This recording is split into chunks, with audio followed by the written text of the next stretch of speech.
Alrighty then. Thank you for tuning in. I'm Matthew Baker of Beautiful New York Tours. The request for today's topic came from a young man who used to play on his high school basketball team, and he asked me to do a video on Rucker Park. If you're strolling through Harlem at the base of Coogan's Bluff, not far from where the old polo grounds, which are now long gone, used to be, and where the New York Giants used to play, you pass a little playground with a basketball court. If you don't follow basketball, or if you do so casually, you might stroll by, not thinking much of it. An urban basketball court in a city with many. But for the serious fan or player, Rucker Park is hallowed ground.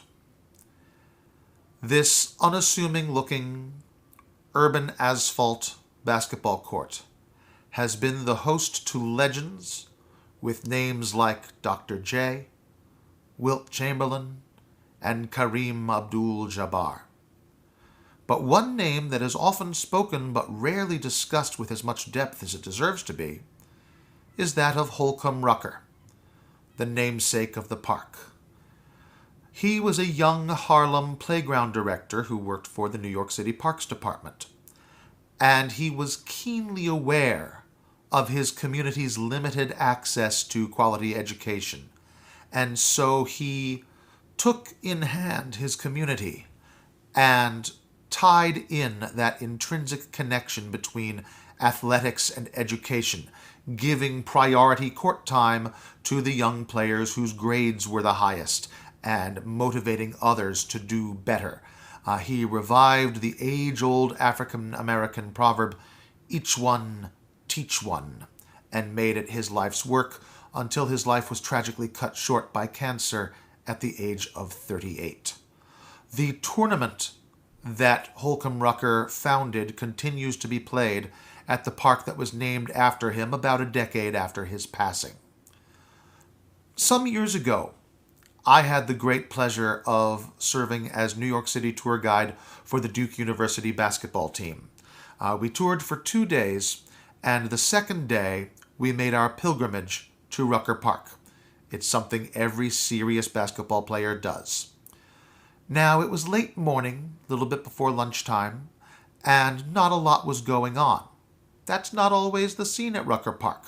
During a big game, when local legends, or professional legends as the case may be, are playing, you will not only see the playground completely full, you will see people leaning out their windows from the neighboring buildings and standing on the rooftops looking down in order to get a good view of the game. But this was a quiet weekday, and there were just 2 local guys there shooting hoops. The team from Duke all showed up, and the 2 locals just naturally fell into playing against them as if it were the most obvious thing in the world. There was a lot of mutual respect, but not a lot of mercy. Everyone played their best, and it was a sight to see. Afterwards, there were pictures taken, and when I got to be in the group picture, the young man sitting next to me performed the very gracious and gallant gesture of having me hold the ball, and I knew that was a tremendous compliment, and I will always remember that.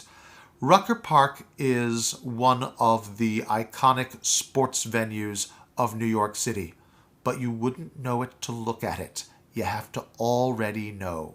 And that is one of the things that I love most about touring, is those best-kept secrets, the stories that are worth telling but aren't obvious from the outside. If you would like to take one of these tours of the best-kept secrets of New York City, Rucker Park falls very easily into a Harlem walking tour. We would do it on the same day that we go check out the Triple Nickel or the Morris Jumel Mansion or the Audubon Terrace. It's just a magnificent spot in a magnificent neighborhood. Once it is safe to walk around the city, please check me out at Beautiful New York Tours. You can search Beautiful New York Tours on Facebook, or you can email me at baker.tours@yahoo.com. Again, that is baker.tours@yahoo. Thank you very much.